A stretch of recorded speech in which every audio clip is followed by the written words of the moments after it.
Now, South African Energy Minister Dipuo Peter says she is happy for power utility Eskom to remain under the Public Enterprises Ministry. The government is about to publish a review of South Africa's state-owned enterprises. The move seeks to improve efficiencies while also ensuring that the entities fulfill their public mandate. In an interview for tonight's Political Exchange, Karima Brown asked the minister whether she would be keen to take Eskom under her wing, that is, the Energy Department. If Eskom has to run its businesses and we make the policy for Eskom, we are going to have a situation where we then have to create particular type of capacity that is independent from the department, although would report to the department. It's a very dicey situation that I really don't think we can get involved in right now.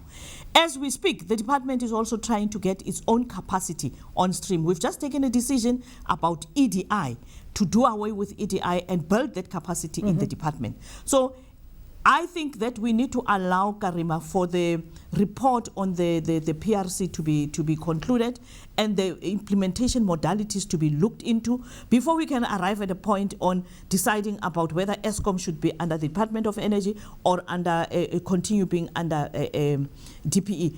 As it is right now, it works quite well for me. And I think that we need to keep it like that. The minister also sought to correct some perceptions that her department's integrated resource plan was at odds with the country's national development plan. The integrated resource plan explains the country's expansion of electricity supply. Its purpose is to attract investment into the power sector. The NDP stipulates that they assume that the economy of this country would grow at about 5.4% up until about 2030.